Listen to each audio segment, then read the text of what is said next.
ఎందుకంటే ఈ రోజే లింగోద్భవ మూర్తిగా శివ పరమాత్మ అవతరించినటువంటి అరుణాచల క్షేత్ర కథ.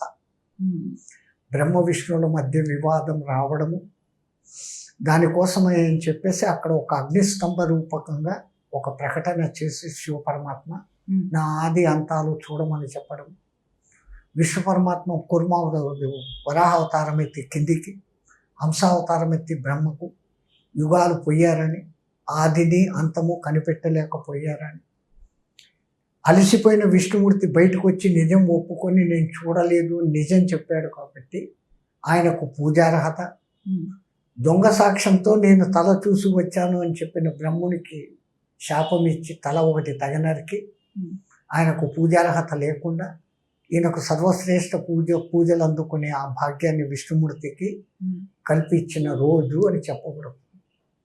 అందుకే ప్రత్యేకంగా 12 గంటలప్పుడు రాత్రి కనీసం 12 గంటల వరకన్నా జాగరణ చేయరా అంటారు.